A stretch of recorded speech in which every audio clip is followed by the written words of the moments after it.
Welcome to Women in Power Active, an initiative started by UR Sportswear to empower women to find their own active adventure. Today, we are interviewing Lydon Kersting.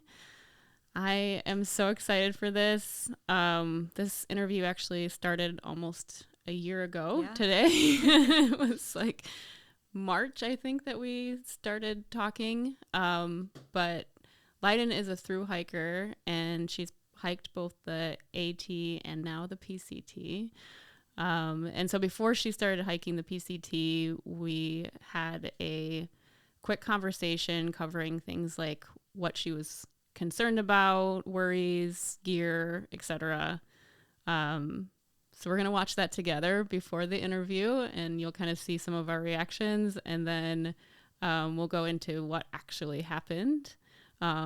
So Lydon, thank you for doing this. I really appreciate it. I'm really excited. Yeah, me too. Yeah, I'm super glad that we could do this. Yeah, I can't wait. All right, so let's watch that part. On April 14th, so just a little over 2 weeks from now, I will be starting a through hike of the Pacific Crest Trail. For those of you that are not really familiar with like long distance backpacking, it's a 2,655 this year, the mile long trail. The exact distance changes a little bit year to year based on like fire reroutes or just there are some times if there are washouts and reroutes due to, I think there's like a bridge out in the Sierras this year, so it'll be like kind of routing around that.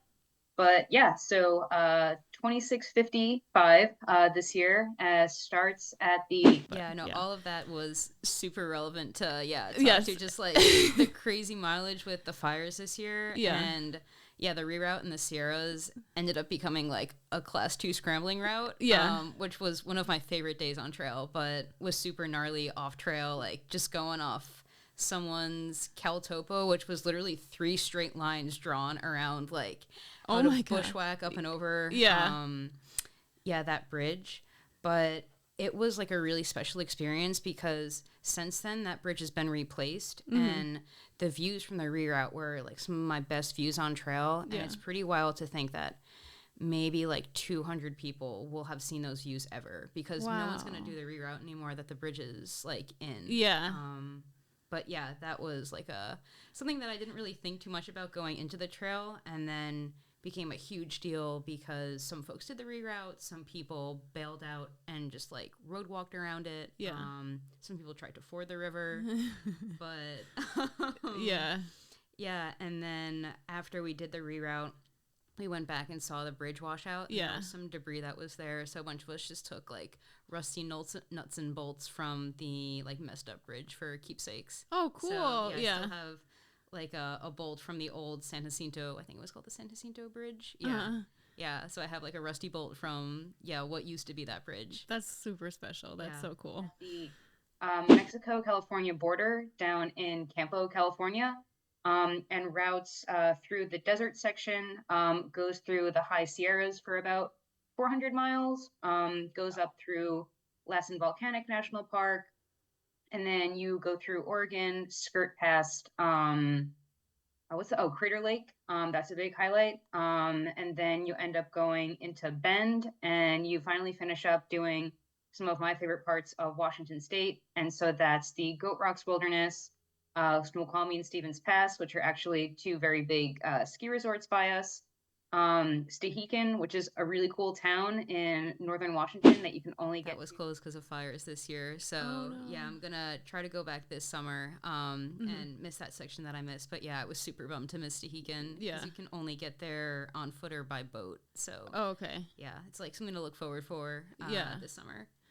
That's cool. I was gonna so how do you get, like, if you wanted to do it just part like a piece of it, can you get on it though? Like, you're able to get to it even if you have to walk? So when you have kind of these big fire closures, the ones that were in the Glacier Peak Wilderness there were so many fires that they just pretty much closed everything from like 20 miles north of the US 2 crossing at Stevens Pass all the way to, I think it's US 20, which is past Stehekin. So because of a closure like that, I didn't bother doing the 20 miles and then hiking back to the road. I just stopped at Stevens Pass, so Route 20, and then hitchhiked around, stopped at Route 2, and then hitchhiked around that big closure, and then got back on north of Stehekin. Oh, okay, cool. So, yeah, it was one of those things that, like, yeah, it kind of depended on what the fire closure was, but because that one was so close to where we live, I was like, yeah, I'll just do an extra 20 miles next summer. Yeah. So it's a 20-mile hike then? So, yeah, that entire closure was, I think, 120 miles. Oh, wow. Going between US 2 and US 20, like the two main roads. Okay.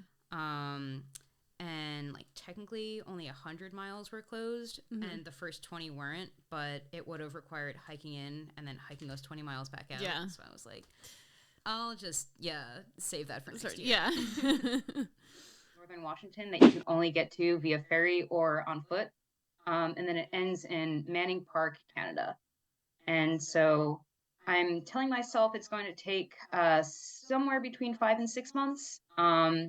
That for me seems like an achievable goal that will allow me to really push myself physically every day, and also allow me enough time to, check out cool towns along the way, spend some days swimming in lakes, and there's some side trips that I want to do, like climbing Mount Whitney, which is pretty accessible from the trail. Yeah, that was one of the best days. I actually got a tattoo of Mount Whitney. Oh, really? Yeah, it's on my arm. Yeah. I can show you guys. Yeah. Here.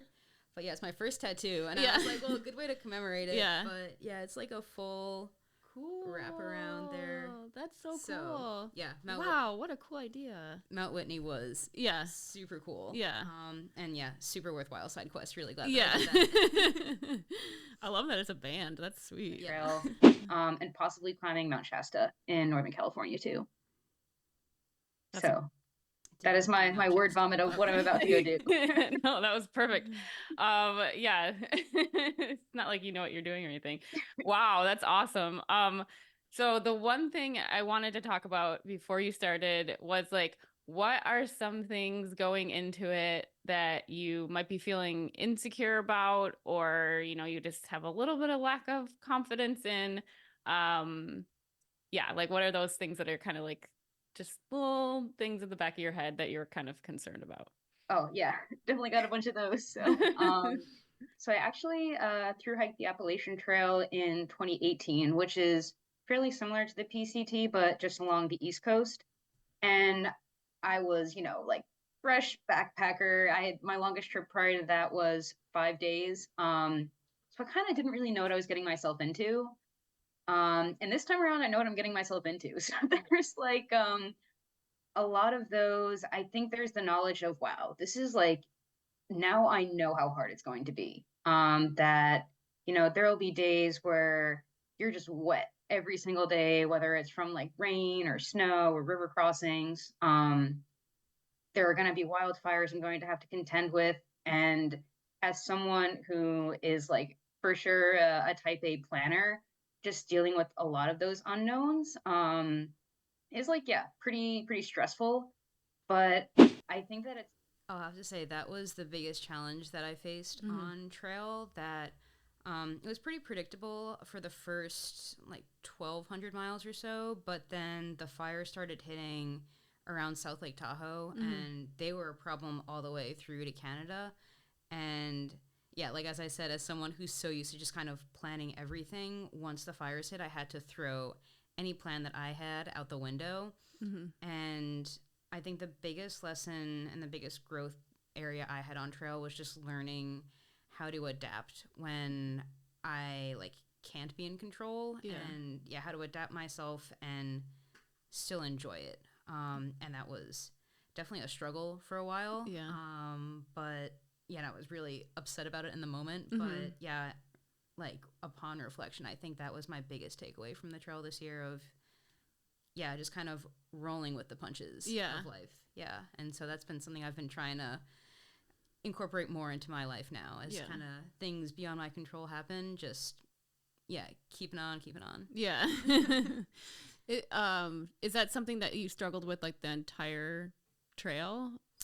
So I would say there were certain things like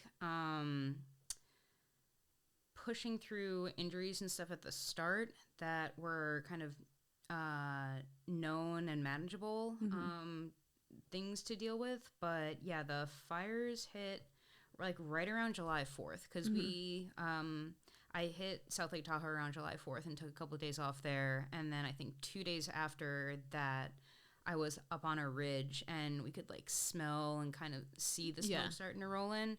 And then I crested the ridge and there was just smoke billowing over one ridge over. Wow. So about 5 other hikers and I, we didn't have cell service. We had no idea how quickly this fire was moving. So we looked to our right and was like, oh, there's a ski resort.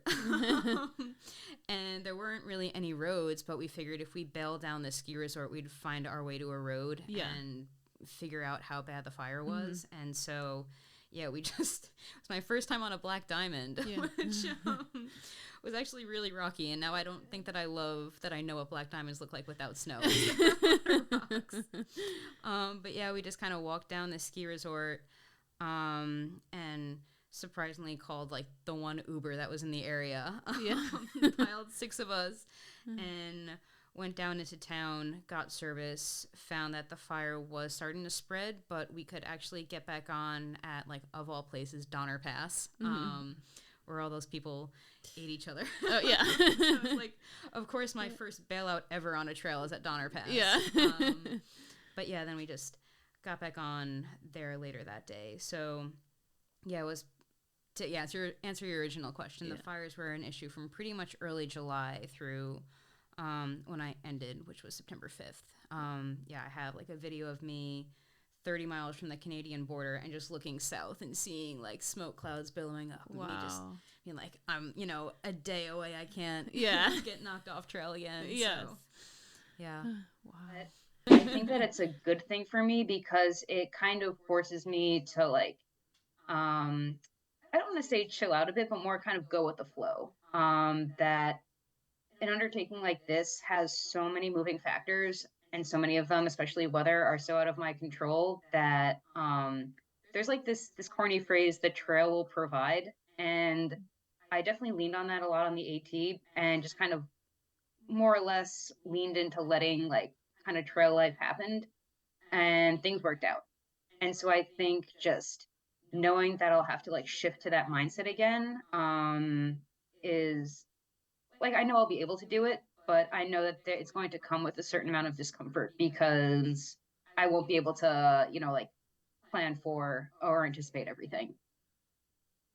Is there like any specific things that you're like thinking about or like kind of keep looping in your head? Yeah. So, wildfires, that's a big one. So it's been there isn't a lot of snowpack in the mountains in Washington and Oregon right now. Yeah, and that rang really true. I think I had to skip 70 miles because of fires in Oregon, and like almost half of Washington was on fire when I went through. So yeah, it was a tough year for fires. So that was a real you're smart. That prediction unfortunately came really true. Yeah. Right now, while it's been like a pretty wet winter, it hasn't been cold enough to establish a really thick snowpack. And the snowpack is directly correlated to kind of how dry your summer will be. And so it's predicted to be a pretty active wildfire summer this year. And so, yeah, I am pretty concerned that there will be sections of trail that I may have to skip altogether because they'll be closed. And just trying to navigate all of that on the fly, that you kind of have to make a game time decision of, hey, do we bail out to this town and wait it out for 5 days? Because sometimes wildfire closures are just a couple of days and sometimes they're months long. And so having to make those decisions on the fly about perhaps skipping sections and coming back and hiking them later, or deciding if it makes sense to wait things out based on my schedule and the schedule of other people I will have made friends with at that time. So yeah, the weather, that's a big one. One that I have some degree of control over is just injury. A thru-hike is really hard on your body, and I am traditionally more of a runner. So most of my year-round training is just endurance focused.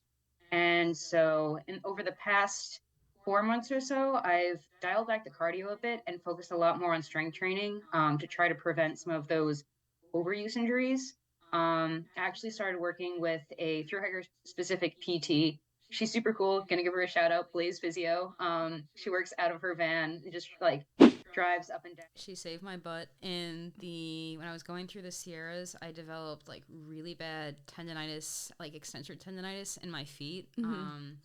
Because my shoes basically fell apart and I had to tie them super tight to just keep them on my feet.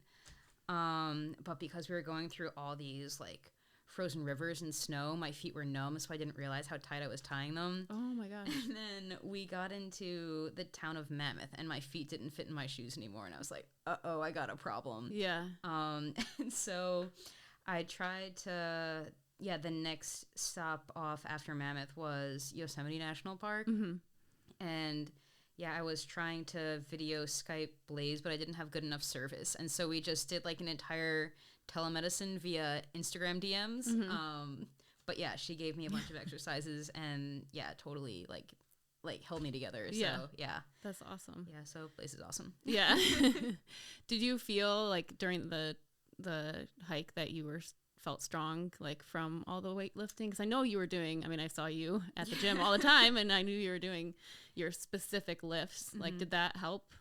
I think it did. I definitely struggled a lot with injuries on this trail. It was mostly, I like went in with some mild plantar fasciitis, which flared up pretty badly. And yeah, just kind of like a lot of constant foot pain. Yeah. That said, I had like a lot of knee issues on the AT that did not come up this time. And I think it's because I had focused so much on making my hips and my, glutes and quads just really, really strong for that. So yeah, the foot stuff, I guess, is stuff to work on for future hikes. But yeah, there was the part of me that was really frustrated that I still kind of was dealing with injuries despite all the pre-training. But then I was like, how much worse could it have been if I hadn't done all that strength stuff? Yeah. So, yeah. It's really hard to get like an overuse injury to go away while you're still overusing it. Yeah.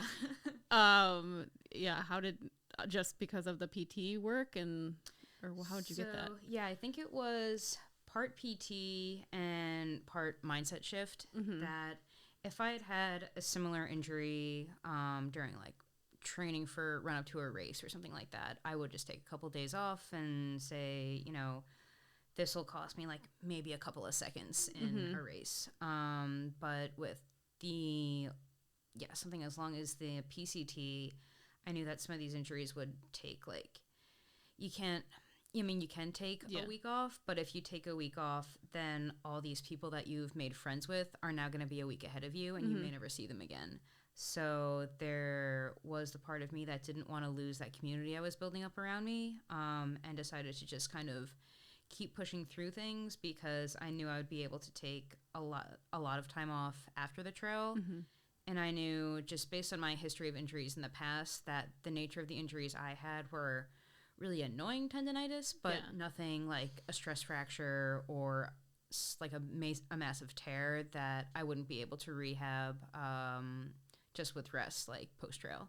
So I think it was a lot of just me being familiar with my own body and knowing that the pain in the moment was worth it for all the other things. That's, like maintaining friendships and making sure that you're finishing on time before all the snows hit and stuff like that. Oh, yeah, that's true, too. I didn't think about that. Yeah. Yeah, I think if it were something that were like a stress fracture or a tear, something that like rest alone wouldn't fix, and if I were to keep hiking on it would cause permanent damage, I would have stopped. Yeah. So yeah, it's just weighing the pros and cons, and that makes sense. Like drives up and down the PCT to like help hikers out. And yeah, she had a really good take that, you will hike yourself into cardio shape if you're coming into the trail pretty fit already, but it's the, how does your body suddenly adapt to having an extra 40 pounds and then climbing a bunch of mountains? So I've been doing my best to prepare for that, but also know that there's only so much physical prep you can do. And knowing that I will have to listen to my body, and just, know when to like dial it back and maybe hold back on mileage in certain points. But yeah, that's injury, I think, is probably my biggest source of anxiety about the whole trail. So one other thing I want to talk about with that is that you had taken time off of your job, but they allowed you're still on their health insurance. Sorry, is that my phone going off? That's okay. No worries. You can check it. I'm gonna... No, I don't. I know it should be calling me. I don't know why my ringer's on. That's okay. Oh, it's my mother. Okay. I'll make sure you were squared back up again. Cool. Okay, go ahead. Sorry, what was that? Oh, yeah. So the question was that basically, like, you took time off work, but you were still able to, like, remain on their health insurance plan, which was a big bonus of being able to hike the trail. And then, I mean, that gives you a little bit of a security blanket, I feel like, too, that just anybody who might be considering doing this is, like, a possible option. Absolutely. Yeah. Yeah. And that's something that, I didn't think I would need until I needed it, and I needed it 10 days in when I had a blister on my foot that got really infected and ended up having to go to urgent care. Wow. So, yeah, really glad that I had that health insurance, and also ended up getting E. coli I don't know where I got it from. I think it was from actually the food at Crater Lake, because that section is fairly dry and everyone was drinking from the same water source, but I was the only person that got sick and also the only person that ordered the fish and chips at Crater Lake. But yeah, had to go to the ER in Bend, Oregon, multiple times to make sure that I was okay. But yeah, it was a running joke that I guess dysentery is just like inflammation of your intestines. And so the running joke that I got dysentery on the Oregon Trail. Yes. But yeah, highly recommend to anyone considering doing a thru hike that, I definitely didn't think I was going to have an infected blister or E. coli, but life happens, and it's good to have that security blanket, because I saw the bill without insurance and that would have set me back quite a bit. Yes, so. yes, exactly. I know, I'm just thinking about too, like, it's one thing to be like, okay, I have a blister, it's starting to get infected, I can just take some time off, and another thing to just have to keep going through it. So it's good that you went. It was one of those things that it was so bad that it was impacting my gait, and so I was like, all right, it feels, kind of silly going all the way to urgent care for just a blister, but if I'm walking funny, then this is going to be some bigger issues. Yeah, then it can get way worse. Yeah, get into your bloodstream, whatever else. So, yeah, those are all like legitimate reasons or worries and concerns, like, and things you can't plan for or like know beforehand, and knowing like you said, your personality being type A, just not something that would like necessarily bode well for you. I mean, I get why. What I'm trying to say is I get why you might feel that way. So kind of going along with that, are there things that you're considering bringing but don't know if you want to carry them with you? Oh yeah, I'm actually I had some friends over last night. We were like packing some resupply boxes, and I was going through my gear and explaining things to them. I think one item that's kind of questionable right now, a hairbrush. I am going to cut like a lot of my hair off next week, probably to like right here, just so it's more manageable. But I have really thick hair. And so if it gets like a little bit wet, it's really hard to deal with. So I'm like, I can probably use my hands. But I think I'm gonna bring a tiny hairbrush, just so I don't. Yeah, how was that? I brought the hairbrush. I got this tiny one, and one of the friends that I referenced that helped me pack some of my boxes. We went down to the machine shop at work and put the hairbrush on the bandsaw and just like cut a bunch of chunks off so that we could make it more lightweight. The hairbrush was a necessity. Yeah, my hair would have been a tangled mess without it. So. Good to know, good choice. Hairbrush, just so I don't end up with dreadlocks.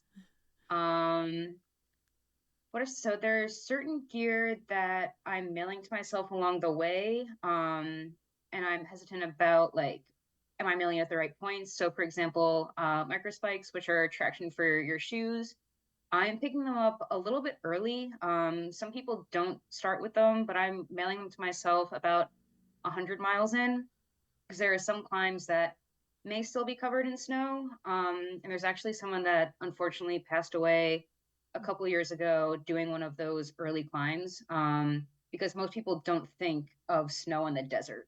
But because you will be at higher elevations, there may still be some lingering snow.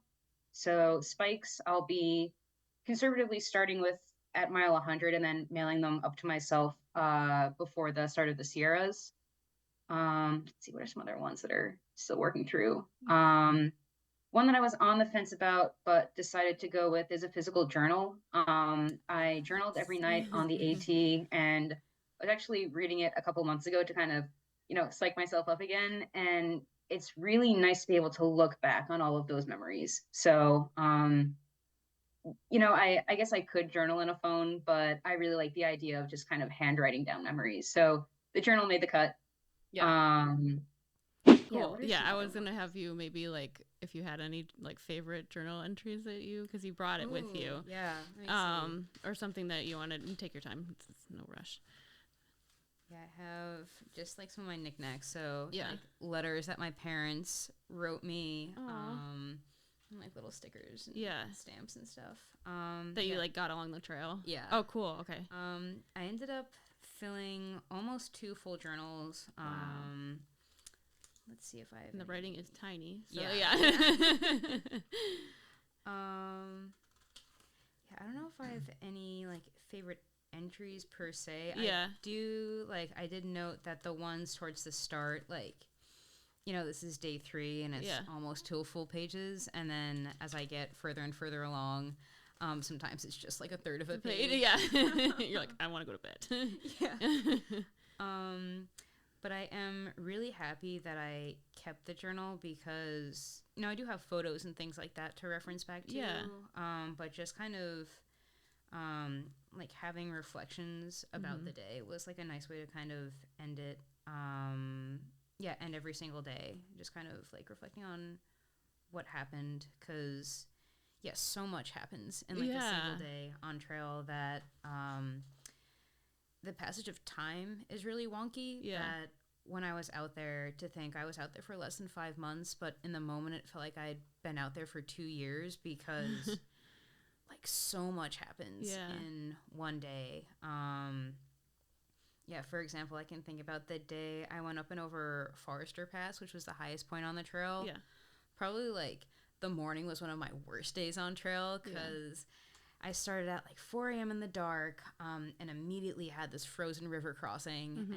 And so I was, my feet were numb and I was really cold and really uncomfortable. And we had climbed Mount Whitney the day before. So I was really sore and really tired. Yeah. And we get to the snowfield going up to Forester Pass and it's just miles and miles of snow. Yeah. And I was like, oh my gosh, there's no trail. We're trying to find how to get there and just so exhausted and had like a little cry to myself just because I was not having a good day.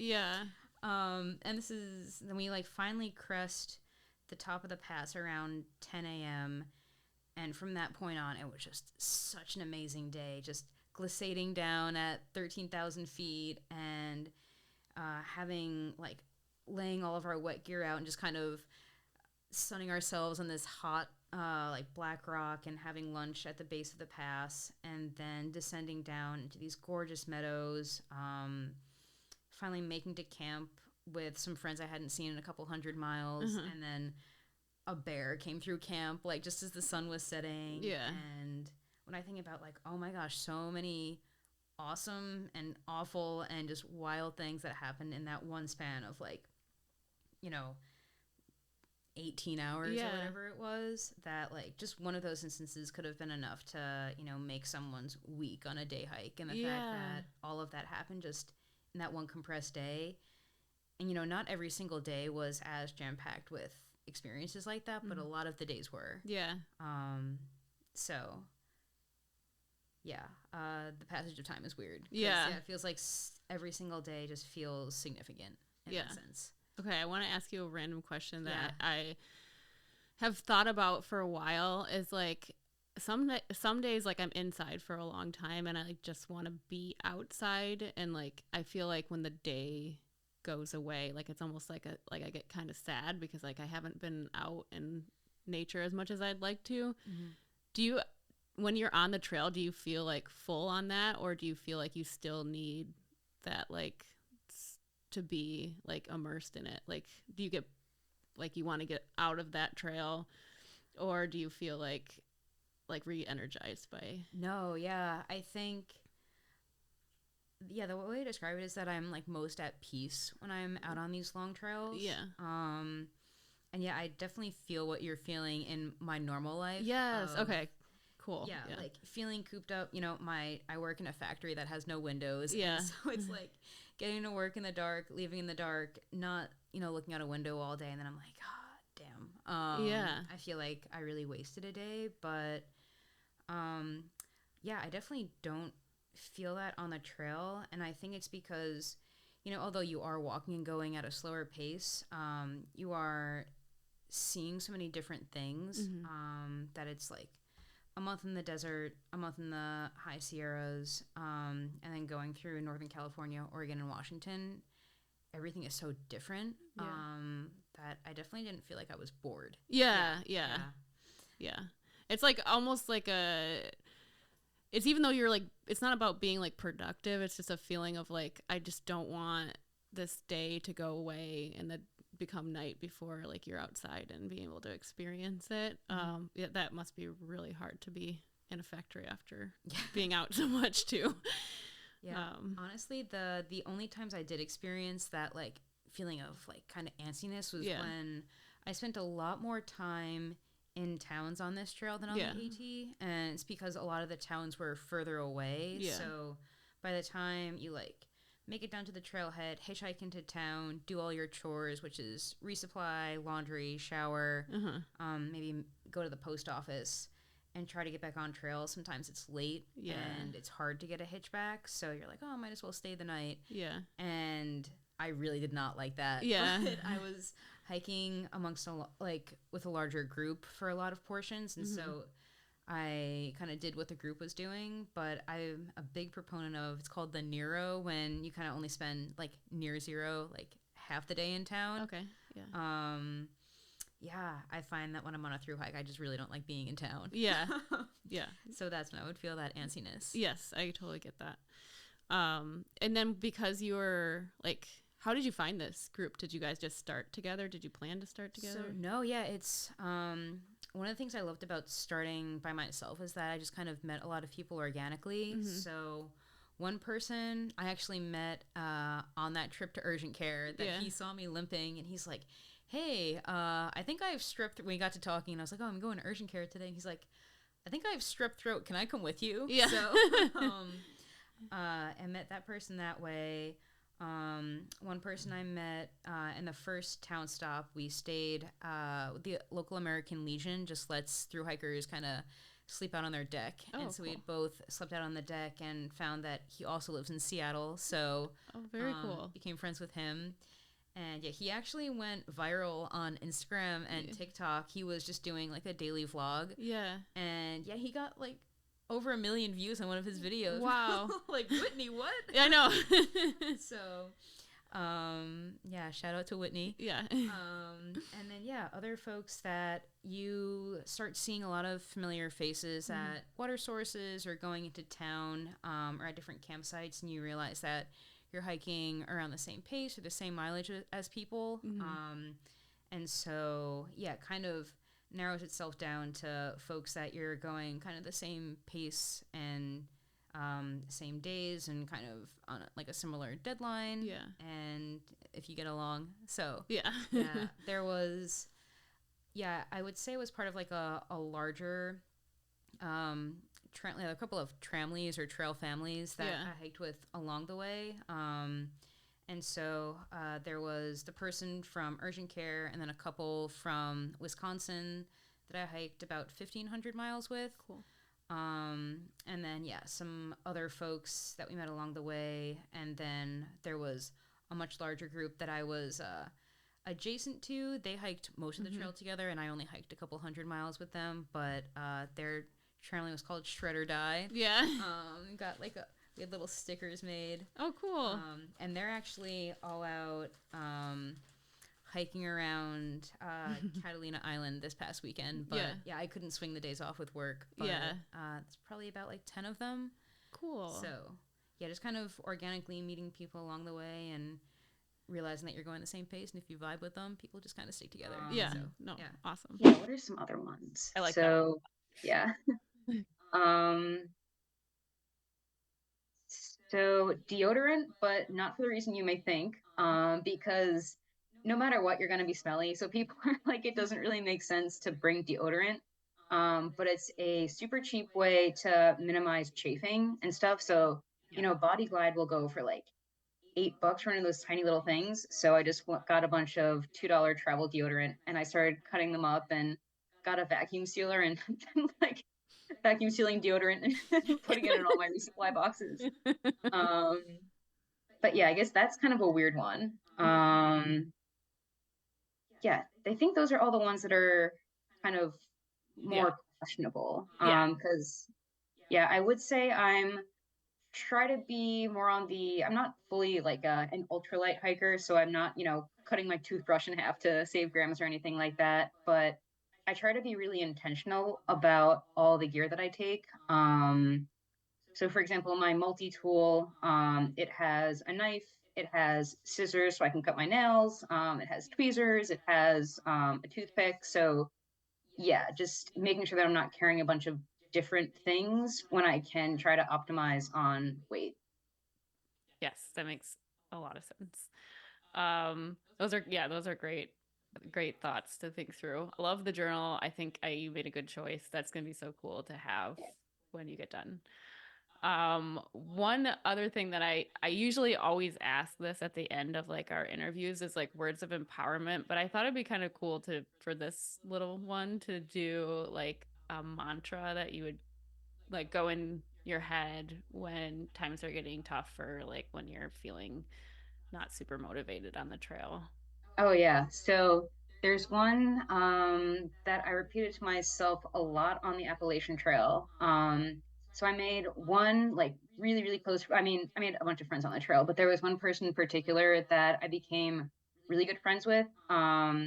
And yeah, I was actually like in his wedding at the end of 2022. So yeah, we're quite close. And he and I just kind of pushed through a bunch of like really bad weather together that a lot of people just waited out in town because I was in school and he was on a timeline. So we were like, all right, we got to keep hiking. And whenever we hit really bad weather, we would just start screaming, bring it on.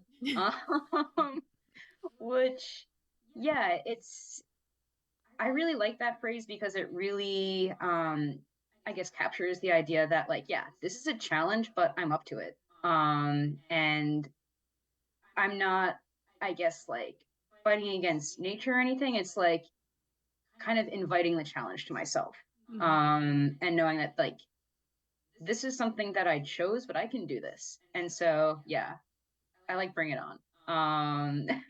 And it's like it's kind of one of those things that as conditions get worse and worse, you just kind of yell bring it on in the middle of the woods as it's like pouring rain, and you just start laughing. And it's one of those things that it definitely like can get me out of a rut when it's like it's day 10 of pouring rain and your feet are all blistered, and it's just like we just got to keep going. So bring it on. Yeah. Oh, I love that so much. I think about that too. Well, not necessarily bring it on specifically, but like when I'm in like a race or a run and all of a sudden like it starts raining really hard or okay. I was like, where is my cursor? Yeah, so did you keep that mantra? Or did you switch it? Yeah, that one didn't feel as relevant on this trail because I felt like the AT had a lot more intense weather experiences. Yeah. So, yeah, I think I only got rained on like maybe 5 days in the PCT. So it didn't feel, that phrase didn't really feel as relevant. Yeah. Because I didn't feel, I guess, as like attacked by nature. Yeah. It wasn't like epic as, Yeah. But I think I would just, it's like kind of corny, but I would just talk to myself a lot saying like, you got this, you got this. And I felt like, talking to myself in that sense a lot more, that the challenge wasn't weather in the moment, but it was, wow, my feet hurt a lot and they're making this experience less enjoyable, but I know that I can do this. And like, it's not enough to take me off trail. So it's like, let's just forget about it. Let's just keep going. So I felt like, my body was the bigger challenge on this trail than the weather, which was probably the bigger challenge on the AT. Yeah, that makes sense.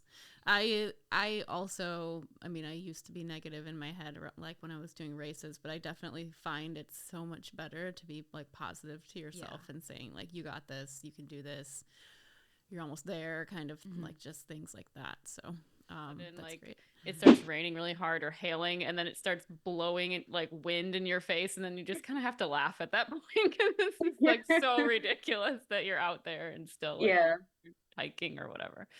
No, that was perfect. Oh, I do want to see what I end up doing with this. So I'm someone that runs like really, really cold. And so in the like idea of trying to balance like comfort and weight, I'm planning on starting with like a really, really cheap rain jacket. Like, have you heard of frog togs? Yes, I have, and I've heard of it for that exact reason. Okay, so I'm kind of like hedging my bets in the desert. I'm like, all right, it'll probably rain like a couple of times. And the frog togs are so lightweight. And I was like, what if I just start with the frog togs rain jacket and mail my proper rain jacket to the Sierras? And as I'm saying that, I know I'm going to get torrential rain in the desert. I think that's what I'm going to do. And I'm curious to see how that works out for future me. Yes. I love that. I love that we're talking to future you in this. So how did that go? That did work out. I didn't get rained on. I think I got rained on like one day in the desert, and it was a day I was going into town anyway, so didn't really bother me. So frog togs were definitely a good choice. I think coming from Washington, I was so used to rain.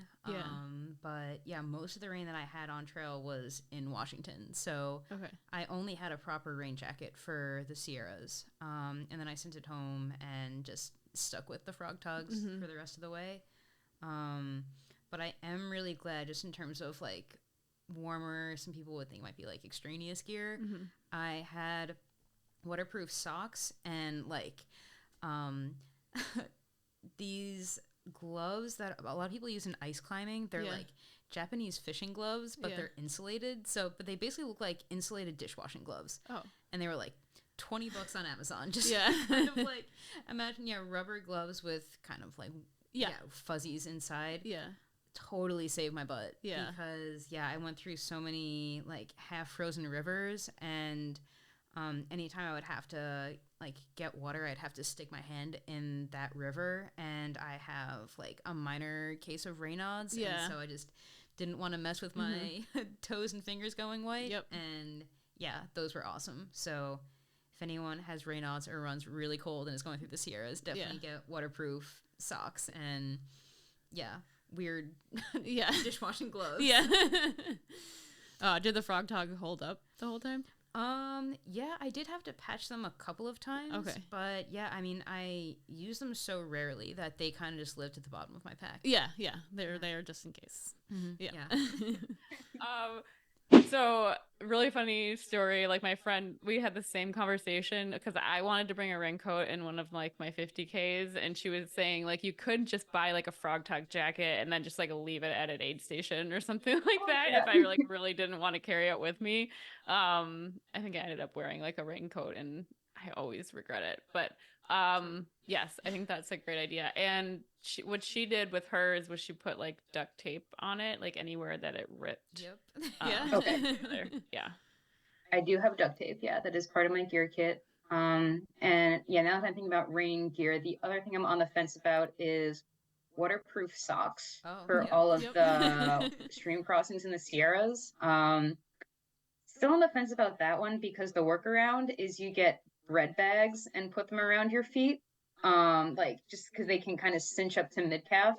So I kid you not, I've been saving bags of bread for the past couple of months, and you should have told so me.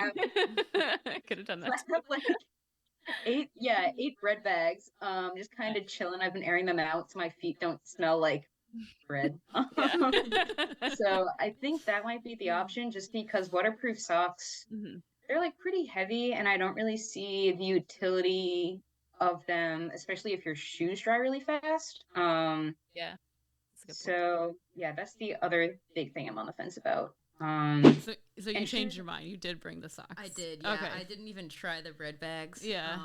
And yeah, the socks were insulating too. Okay. And the thing about my shoes drying out fast, I didn't realize like just how much snow and rivers I'd be going through. Yeah. So my shoes were not dry. Yeah. 400 miles. Wow. So, yeah. So good thing. Waterproof socks. What are they? Just like I've never even seen those before. They're almost like wetsuit socks. Is the best way I can describe. Okay. They're not quite as hefty as that. Yeah. But if you think about like, I guess like a thin wetsuit sock, that's kind of what it's like. Okay. And shoes in general, I'm planning on starting with the Brooks Cascadias just because they're the ones I'm most familiar with. I'm not super in love with them, but I've tried so many different pairs of shoes, and these ones seem to fit the best. So I'll be curious to see if I end up doing the whole trail in Cascadias or switch it out. What size shoes do you wear, per chance? I am in 8.5, but I usually... This one, I really wanted to ask you. How did the Brooks Cascadias hold up? So, they were the best of the bunch. Yeah. But, I did try switching to this brand called Topos. And, the Brooks, like I said, I was dealing with a lot of foot pain, but I had gone onto the trail, like, having plantar fasciitis in the first place, so it's not like the Cascadias caused them. Yeah, one thing about the Cascadias is that the rock shield does make them, like, a pretty hard, like, insole kind of feel, so that's what I was also wondering about. My feet definitely did feel worked at the end of the day. Yeah. Because, you don't have that really thick cushion like Hoka's. Yeah. But I liked that they felt really stable. Okay, that makes sense. And I, tried switching to Topos because, the Cascadias, like, they, weren't really working that well for me. And I was like, well, what's the harm in trying something new? Probably the worst idea on trail. Yeah. Because, the Topos have a wider toe box, and I don't really have a wide foot. And I think my feet were just working so hard to stabilize myself within the shoe. And then they fell apart within 30 miles. They're the shoes that fell apart in the Sierras. Okay, that you were tying together. Yeah, so they messed me up big time. And after that, I was like, all right, Cascadias rest of the way. Yeah. So, I went through, I think, 6 pairs of Cascadias and then 1 pair of Topos. Rule of thumb is to change them out every 500 miles. So I probably didn't need to change them out as often as I did. But given that my feet were giving me so many problems... and I had ordered a bunch online beforehand and was asking my mom to send them to me periodically. Yeah. Like, might as well just change them out. Yeah. Yeah. So, like, other than, I mean, I guess I can kind of see this too, like what the Topos, if they had a wider toe box too, there's a lot more opportunity for your foot to move around, which can cause more blisters that way too, because I've had there's some bad sides of having a too tight shoe, because then you can also cause blisters, but too loose can do the same. So not good. Do you have anything else you want to say? No, I would say it was just my feet trying to get purchase, and then also so I had the extensor pain and then just pain with the tendons that run like up the inside of my ankle. Okay. Because, it was just, my foot was just shifting around so much. Yeah. So, I even said it there, like, don't change your shoes midway through. But you're like, I can do this. So, pro tip to anyone starting a thru hike, if you have something that's, like, even working a little bit, just stick with it. Yes, exactly. So would you, like, if you had to do it again, Brooks Cascadia is... So still the top of the list? Yeah, that's a great question. It's something that I'm noodling through right now. Yeah. Because I'm looking at the CDT in 2026, and The Cascadias work enough, but I know they're not perfect for my feet. Yeah. And Ultras are probably the most common through hiking shoe. Yes. The issue with them is that in addition to the wide toe box, they have zero drop. So you really need to train your calves to, be sitting at that 0 degree plane. Yeah. And the Cascadias, I think they're an 8mm drop. So it's a pretty dramatic shift for me. And so I've been... I actually bought a pair of barefoot, everyday shoes. Not the toe ones, but they're just zero drop shoes. They look like Vans, but they're zero drop. Yeah. To kind of train my feet, or just kind of, to get my feet stronger. Yeah. There is some theory that, if you can work in zero drop, then you can wear pretty much anything, because your foot will be strong enough. If your foot's strong enough to support you in zero drop, it should work for most other drops. Yeah. And so I'm currently working on just wearing a zero drop shoe on my day-to-day to work up to that. And then I'm going to try some hikes and ultras this coming summer and see if those work for me or not. Yeah. Or if not, just having stronger feet because I've been wearing zero drop shoes and then going into the Cascadias, then hopefully I'll be better next time around. Mm-hmm. Yeah, there's I have a tendonitis in both my Achilles right now, which just kind of hurts. There's not really much you can do. I'm wearing a boot at night, but I've been really into trying to figure out how to strengthen my ankles and my feet a little bit more because of the same thing. It's just that's the the support of, and if you don't have strong feet, that leads to other injuries, all the way up the chain. So it's just something that I've been really focusing on, and I might want to try that too and try to wear some. I wear zero drop. I have some ultras, but I don't wear them consistently. So I have a boot with a heel even. So it's this might be something that I want to work on too.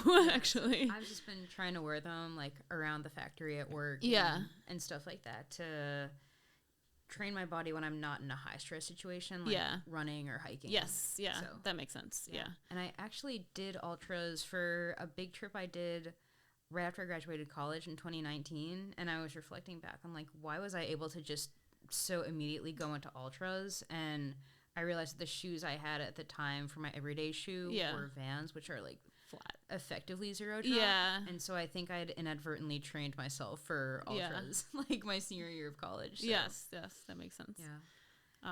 Same thing with Jeremy wears ultras too to hike. It's pro ultra. In 8.5, but I usually hike in 9 to give my feet room to expand. Oh, okay.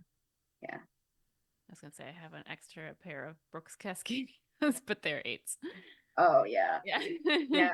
I tried Topos. Have you heard of that company? Mm-hmm. Yeah, so that's really big in the backpacking scene now. And they weren't big when I was on the AT, so I was like, let me try these out. And the marketing got you. I'm not joking. Low drop totally messed up my feet and gave me kind of a low level plantar fasciitis, and I was like, let me just not mess with this. So back in the Cascadias, and feet have been feeling better. So I think this may be my sign that Cascadias are the way to go. Yeah. I mean, I think they're pretty good. I've run in those. So, I'd even tried the Topos before the trail and found they didn't work. But then they released a new model when I was on trail that everyone was buying. So I was like, oh, maybe these will work for me. Yeah, they did not. Yeah. So. I think you bring up too the. Well, we can talk. We'll talk about it when it comes. I think they're pretty good. I've run in those a little bit. They're pretty structured, and then they have the rock shield or whatnot. So that's nice to do. So I think it's a good choice. It's a good overall shoe. Yeah, they're not the most durable, but we'll see how that goes. I know. Yeah, exactly. Just test them out. No, that's really interesting. I'll see. I know that a lot of hikers use I guess trail running shoes more so than boots, because Heather Anderson, who I think she had the fastest known time for hiking. She had it for both trails at one point. Yeah, the AT and the PCT. Yeah, she hikes in ultras. Okay.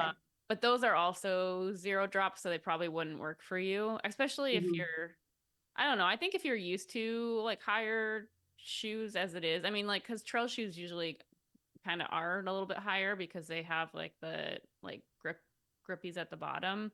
So I don't know. I can understand like wanting to be in something that's comforting. Especially if you've tested it to its max before. Is that what you hiked in when you're doing the AT? Yeah. Okay. Yeah. Yeah. So, and those, I went through 7 pairs of shoes on that trail, but Brooks was really awesome. Because I emailed them a couple of times because the shoes blew out. Like one pair blew out after 100 miles, and I was like, I mean, I know that I'm putting like some hard mileage on these, but this seems really fast. Yeah. And they replaced 5 pairs of the 7. So I went through 7 pairs of shoes, but only bought 2 because Brooks was really good about it. So, yeah. Oh, sweet. That's what I wanted to ask. Did you do that this year at all, or no, okay? Yeah, the Brooks, totally upped their game in the past 6 years, and I didn't have any like premature failures on these shoes. Nice. Yeah. So they all lasted to the point when I was throwing them away. It was just like they had run their 500-mile course, and it made sense to throw them out. And I probably could have kept hiking in them. Yeah. So, much more durable this time around. Yeah. Oh, go Brooks. We're in a Brooks shirt. So. Yeah. Oh, sweet. Well, yeah. Try it. Yeah. Go Brooks. That's awesome. I like that. Yeah. Behind their shoes. Yeah, they're really solid. Cool. All right. Did you have anything else that you want to save in your time capsule? I guess I'll be interested to see like when future me finishes. Because right now I did feel there were parts of the AT that I kind of had to rush because I was between semesters in school. But this time I'm on like less kind of like more of an ambiguous timeline. So I was able to get a leave from work, but their policies, they can only grant it for 12 weeks. And then at that point you have to apply for an extension. So I do plan to apply for that extension. Like I'm not gonna leave the trail early to go back to work. But I'll be interested to see like what happens with that, and if they give me the extension or not, if I still have a job after this trail or not. And also if like I'm planning on not pushing mileage so hard so that I can take time to, like chill at a lake for half a day and stuff like that. But I'm wondering if I will kind of get the itch to go faster now that I've started like trail running more. And I wonder if I will, chill at the beginning and then be like, all right, let's go and do the second portion really quickly, or just kind of how my approach to the trail ends up. I'll be curious to see how I work through all of that. Yeah, no, that'll be interesting to see for sure. I'm glad to hear that you got your leave from work and were able to like still have health insurance. Yes, that was the big kicker. So I'm covered through at least through the end of August. Okay. And then I can figure out what happens in September. But I may be done by then, may not be. So that's September's problem. Yeah. So, No, that'll be interesting. Cool. Well, obviously, reach out if you need anything, and we will talk to you again when you come back. I think we'll do a little rewatch and see how these, concerns, issues, extra things to carry, like choices, like how that turned out and in the end. So I think this will be cool. I'm really cool that you decided to do this approach because I think it's cool to have like a time capsule of sorts. So yes, exactly. But so how long did the whole thing take you? So it was actually super funny. Both the AT and the PCT took me 145 days. Okay. And oh wow, they both took it. Okay. And so the PCT should have been longer because of all the fire closures this year. They ended up being around the same mileage, so like around 2,200 miles. Okay. So yeah, I just thought it was wild that it was the same amount of time. But when I look at the number of days off, I think I ended up taking like 20 or 21 days off on the PCT. Yeah. And that was because, the logistics of getting to and from town or trying to like, the actual hitching around fires, that often took 2 days. Oh, wow. Like okay. one day to figure out where the like kind of how big the closure was. Because a lot of times it's not just the PCT that's closed, it's the entire national forest. So you can't even access it via like small forest roads. You need to go to the next major highway. Yeah.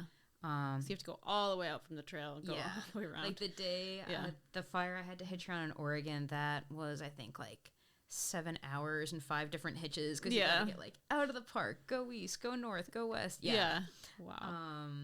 So yeah, it was a lot more time off. And yeah, just to what I was saying about the way I approached the trail, I definitely had the itch to go faster at certain points, but I felt like because, my feet were bugging me a lot, that I had to keep moving slowly. And so that was pretty frustrating that I just couldn't go as fast as I wanted to. Because, like aerobically, I felt like I could, but physically, I just, my feet were kind of the limiting factor there. Okay, yeah. But I did take a lot more time on this trail to do side quests like Mount Whitney, spent the night at a fire tower at Crater Lake. Cool. When Yosemite is not on the PCT, but got a hitch down and back actually from this woman who I didn't realize is like an Instagram famous climber. Yeah.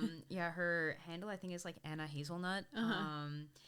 And I was just like, oh, this girl looks cool. She's driving a Subaru that she built out like me. Yeah.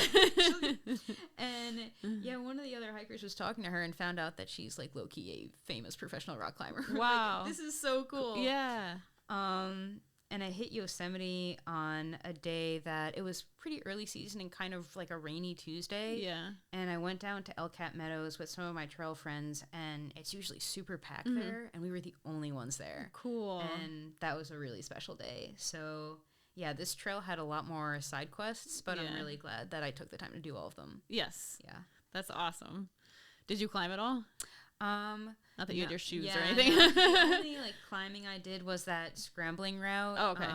Around the bridge. So yeah, I definitely missed climbing a lot. And when I went back to the gym post PCT, I was like, oh, it's gonna be a while to work back up to that. But that's have a lot on the docket for this coming summer for climbing. Yeah. Yeah. Yeah. I guess looking forward, like, what do you want to do next? Do you think? Oh man. I was actually talking with some friends about that last night. So yeah, this year I would like to do a winter ascent of Mount Hood. So currently like eyeing conditions for that. Okay. Want to do some climbs in Washington Pass area. I found that like of all the styles of climbing, I really like anything like alpine style. Or that will require a lot of like hiking mixed modes. So yeah, a little bit of mountaineering, a little bit of climbing. I'd like to do the Ptarmigan Traverse. That's probably like the mountaineering goal for the summer. And ideally doing the CDT next year. So that would be finishing out the Triple Crown. So Sweet. AT, PCT, CDT. And as someone who's in aerospace, I think it's cool that more people have gone to space than have done the Triple Crown. Yeah. So I'd like to do the Triple Crown because, it seems like it's, very few people have done it. So, yeah. Yeah. That'd be super cool. Yeah. Also, random thought, there's this race that's in Alaska. I don't remember the name of it, but they tell you like you have to get from point A to point B. They have one in the summer, they have one in the winter, and it's basically however you want to get there. So you could like rock climb and like climb over the mountains, or you go around the mountains or whatever, and it's like whoever gets there the fastest like wins. We should look into that. That sounds good. Yeah, I know. That would be so fun to do with you, because we both have like decent amount of like climbing experience, and like we probably have to bring somebody who might have a little bit more, but on our team. Jeremy, are you interested? But I heard about it from I think it was I'm trying to think of who told me about it, but I really wanted to try it after she said she did the winter one. Okay. But I was thinking like the summer one might be the one I'd prefer to do. Like, I don't know if I'm ready for a Alaskan adventure. Yeah, I know. But yes, very, very cool. I'm excited for you. I hope you'll have to see how you end up getting to the CDT. Yeah. CDT. Yeah, that one I'm probably going to do southbound. And that would be the first trail that I have done, starting north and going south. Yeah, because I realized on the PCT I was aiming to kind of save the best for last with Washington. Yeah. But I was just so tired by the time I got there. Yeah. And I felt like I couldn't appreciate it as okay. much. Yeah, that makes sense. You just want to get done at that point. Yeah, at that point. So for finishing out the Triple Crown, I feel like I wouldn't be too upset with myself if I felt a little bit burnout in the New Mexico desert as opposed to Glacier National Park. Yes. So. Yeah, exactly. Yeah. Very cool. I'm so excited. Getting energized. So we do... Is there anything else you wanted to like bring up about the trail that we didn't like cover or anything else? Cut this part out, but no, yeah, I think it's just kind of my standard response to like when people ask how was it. I feel like that's the question I get the most. Yeah. And for me, this trail, I would say it wasn't really fun. And I think it was a combination of reasons why. That I think one was my own expectations that. When it's hard not to compare it to the AT. Yeah. And that trail for me was just pure fun. Yeah. That just felt like adult summer camp. And I think it was because that was the first time I had done something big like that. Yes. So in the same way that like your first year of college or your first love, that big first is really special. That was the AT for me. And while the PCT was arguably a lot more beautiful, it wasn't quite as much fun. Mm-hmm. And I think it's because I had really high expectations coming off the AT. Yeah. I think the community, while it was there, it wasn't as strong of a presence as the AT. The AT, being an older trail, has a lot more infrastructure around community, and that's anything from hostels to their actual physical shelters on the trail. Yes. Which encourage people to kind of camp right next to each other. Yeah. And the towns are a lot smaller, so you can kind of walk in and out, and you're not spending like half a day hitchhiking. Okay, yes, that makes sense too. The AT felt like it was kind of this very contained community along this spine. Yeah. Versus the PCT felt like you're out in the woods, and then you're hitchhiking back into civilization, and then coming back in again, and that was pretty jarring for me. Yeah. I think I spent just a lot more time by myself on this trail. That the AT I was hiking with people a lot more. Okay. But PCT, while I was camping with people and going into towns with people, I was spending most of the day by myself. Yeah. Which why I think it was a little bit less fun when you're kind of going through a personal sufferfest as opposed to like... Yeah, let's suffer together. Yeah. But on the flip side of that, while I would say it wasn't fun, I think I grew a lot more on the PCT, and I think it was a positive experience from that like growth perspective. Because we all have those, for lack of a better term, flaws that we are aware of, and they're difficult to work on in daily life because you get so busy with work and friends and relationships that you just kind of, it's easy to push those things by the wayside. Yeah. But when you're kind of out by yourself in the woods for, 10, 12 hours a day, you kind of have to confront those things. Yep. And for me, the big one, like I mentioned, was just kind of rolling with the punches of life and adapting to like relinquishing control over certain things, and being okay with that. And that was something that I worked on a lot on this trail, and feel like I've gotten a lot better with just in my life in general.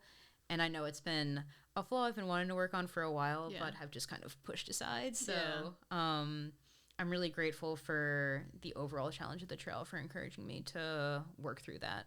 Yes. Yeah. So you grew a lot, but it was a little painful. Yeah. It sounds like. Yeah. Yeah. No, that's one thing we could add to this would be like, do you have any like words of empowerment for women who might try something like big like this? Yeah. definitely like don't shy away from the challenge. That it's gonna be hard and it's gonna be so worth it, and you're not gonna know how it's gonna be worth it. Maybe like, yeah, not in the moment. And for me, I don't realize all the ways it was worth it until months later that I've had time to kind of digest and process things. Yeah. But yeah, the payout is so huge, and even if it's not immediately evident, yeah, it's just doing something big and hard and scary is like, you can apply all those cliche statements like, life begins at the end of your comfort zone, but I think that is so true. That yeah, I'm so grateful for kind of all the ways that I've grown and the people that I met and the experiences that I had. Yeah. And I think word of advice for like when something monumental is coming your way like that, and you don't really know how to take it on, is just breaking it down to day by day, step by step. That while I was on trail, I wasn't thinking so much about the entire trail. It's like, let's just focus on today. Let's just focus on this resupply stretch, focus on this next town, because every time I would sit there and think about, oh my God, it's, how many more 1,000 miles to Canada? You get a little freaked out and you start to doubt yourself. But just, knowing that, you got through yesterday, you can get through today. And yeah, suddenly after 145 of those, you're in Canada. So. Yeah, exactly. Yeah. Yeah, that's such an incredible thought to think about. Like, you did that huge thing. Like, that's such a big adventure, and like, you were there every day, every step. Like, that's incredible. And it's one of those things too that, like, if you had told me the day before what the incoming day held, I would have been like, there's no way I can deal with that. Like, a 30-mile day in 100-degree heat over black lava rocks when there's no water. It's like, yeah, I would never have signed up for that. But you just kind of realize that you're in it in the moment. Yep. And yeah, I'm like really impressed with the things that I was able to do. That, yeah, if I had known they were coming, I probably would have been like, oh my God, I can't do that. Yeah. But yeah, taking on those challenges is because you'll like surprise yourself with what you're capable of. Yes, 100%. Yeah. Producer Jeremy, do you have any things that we should add to this? You're good. Okay. Do you have any like plugs or anything like that, or do you want like, are you starting anything? Or you want people to follow, like anything like that? Yes. Trying to think plugs. So my friend Whitney, he is on Instagram. He's the person that he did a day-by-day vlog, and if anyone wants to see like a really authentic version of what day in the life of a thru hike is, I believe his username is ty_YEZ. Yeah. I can also look that up. Yeah, if not, we'll just add it. Yeah. My page, which I posted like probably about weekly. It's the Lydon jar, and it's _LYDON_JAR. It's a really bad physics pun. And yeah, just in terms of like what I'm working on next, something I'm really stoked about is that, well, to take a step back, I did go through about like 700 miles of trail that either had been recently burned by a wildfire or was actively on fire. And it was kind of really upsetting in the moment because it was, like climate change really hitting you in the face. Yeah. And there was the part of me that's like, what can I do about this? And so when I got off the trail, I found this program through the Shasta Trinity National Forest down in Northern California. And it's called the Women in Wildland Firefighting Camp. And so it's the first week in April. You go there and you get what's called your red card. And it's basically all of your certifications to become a wildland firefighter. And so I got accepted into that program. So, cool. Yeah, I'm going to go down for the first week in April and, get all of that in-person and physical, like, field training. Yeah. And so that way I'll be eligible for like entry-level firefighting positions for wildland fire. And so I can either apply to jobs through the Forest Service, through different municipalities, or just kind of be like on standby, yep. Like an EMT. Yeah. And especially seeing how much of Washington was impacted this year by fires. Really stoked to get that certification and help like give back in such a direct way. Yeah. Yes. Yeah. That is awesome and super inspiring. I think that's needed. I mean, I know that there's the LA fires are happening more in like residential areas, which I think is like part of the issue too, is that it's hard to fight fires like that. I mean, it's hard to fight wildfires in general, but specifically in rural, in more densely homed areas, it's really difficult. So, yes, climate change is happening, and we should be aware of what we can do to support it. Do they have anything that you can like, I don't know, put money towards or anything like that, like fundraisers? I don't know if they do particularly there because it's through the Forest Service. Yeah. Well, support your local Forest Service. Yeah. Then. Yeah. We have, especially in like King, Snohomish counties. There's just kind of it's through. I think it might just be like through the county basis or through the state or Washington Department of National Resources. They have like a firefighting body, and then we also have the bodies operating out of North Cascades and Olympic National Park. So it's both on kind of like the state and the federal level in Washington. But yeah, anytime you see folks out, just respect them. No, 100%. Know that they're just looking out for you. But I don't know if any like people to donate to. But I guess just in terms of like exercising your voting power come November to support those groups, because like a lot of the reasons we're having so many issues with fighting some of the fires right now is these groups are super understaffed and underfunded. And so just recognizing that like your voting power is what's going to help fight fire going forward. Yes, vote. It's important. Well, I'll do my plugs that aren't as meaningful as yours, but you can follow me personally. That's at Jacalyn Gross, Jacalyn Gross.